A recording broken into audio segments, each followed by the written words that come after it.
Alright, ready to go. So far we became a cat, we were killed, and then we also became a cat. So let's see if we can't be successful and not die again. As we move on to chapter 5, we're growing ever closer to a cure for this contagious cat disease that is only apparently found on Cat Island, because as soon as you try to leave the island with that disease, the boat captain kills you.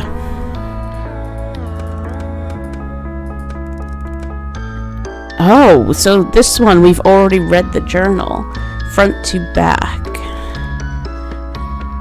Alright, let's help him. So let's see, maybe this time we won't actually get turns, because the whole thing that happens, typically, is that we don't read the journal first.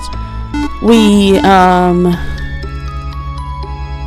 come to the thing, snitches get stitches, alright, cool. We've already, so like we figured out before, this is amazing, the journal actually works if you read it before you fall asleep. So Ruby is the first one to have read the entire journal. We found out in chapter 4 that Mason Marigold is basically the unknown number that keeps texting strange things to your catalog. I cannot wait to start unpicking the mystery. Suppose the cats are my starting point. They must know more than they're letting on. I intend to get to the heart of each of them to see what secrets they may hold. Wow, this is like a whole new game all of a sudden. Like the first 4 chapters were like whatever. And I can't help but think that maybe if I hadn't died twice in a row, that maybe, just maybe, we would have gotten to this point in the game a lot sooner. So because we only have this Ruby now, and the next person. So we're alone. We see his computer. It's encrypted. It's password protected, but that's not a problem because I have a trick up my sleeve. Kibbles, come over here. Work your magic. Kibbles has been playing with what looks like a rubber band under the professor's desk.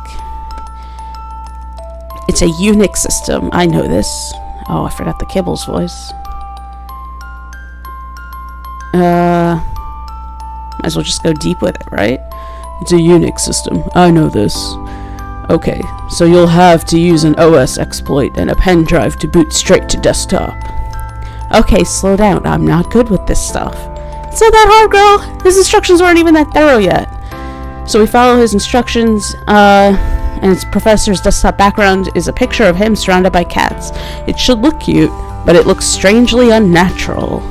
We search for the files. Kid says we can get past the authentication process, but we still need to figure out how to decrypt them.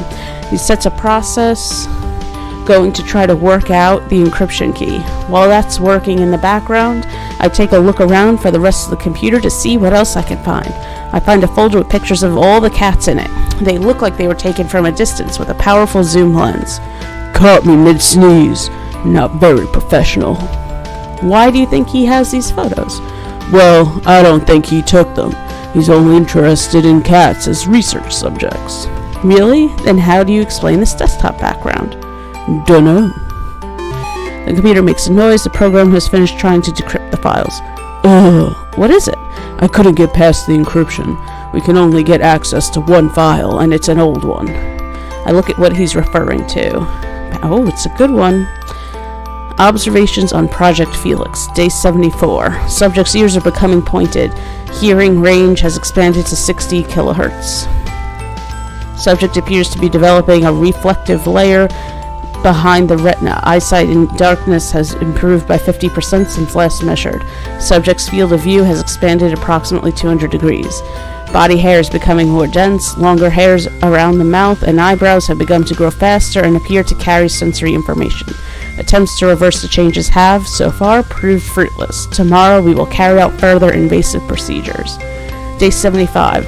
Administered a combination of aminoglycosides, glucose, and the chemical extracted from the feral cat's adrenal glands. Initial results are promising. Subject appears to be in acute pain at all times. Day 76. Subject has perished overnight due to sudden heart failure, potentially as a result of increased stress. Post-mortem to be carried out at 1700 hours. Whoa, that's dark. Yes, it is. Probably a good thing you never told the professor you're catified. Wait, I'm already catified? I feel like I missed something by skipping through a lot of the beginning of this. But as far as I could tell, we got off the boat. Maybe I fast-forwarded through the whole part where you go to sleep the first night. Very curious what Recon 1 is, though, now. Let's try to find out. Something the professor's hiding from me. I wonder what it could be. There's a trap door in the floor of the lab that is completely off limits. I've spied the professor going in and out a couple of times, but he always keeps it locked, and it's never mentioned. He uses a key card to enter, but as far as I'm aware, there are no copies. Strange, though, having a trapdoor in a tent, let alone special high-tech security. I can't help but wondering what on earth could be going on down there. I don't know if it's the catification or this environment, but my curiosity has really started to get the better of me recently. I've spent some time ruminating, and have finally formulated a plan on how to get past the trapdoor and enter into whatever is beneath it. But this is more than a one-person job. I need to find an accomplice. I've made my way down to the beach to a familiar sight at this time of day. Snooty Booty, McMurphy, and Kibbles are reclining in the afternoon sun. The gang's all here. Can't you count? There's only 3 of us. I didn't mean it literally, Kibbles, but it's good to catch you. I need a willing volunteer to help me on my mission. Ruby, my dear, charmed though I always am to see you, you really do have a particular skill for interrupting one's beauty sleep. Now, if you could just move slightly to your left, you're casting a shadow. I shift my position and lower my expectations. This may not go as smoothly as I'd hoped. How about it, Murph? Fancy going on an adventure? Ah, cara. You must know cats a bit better than that by now.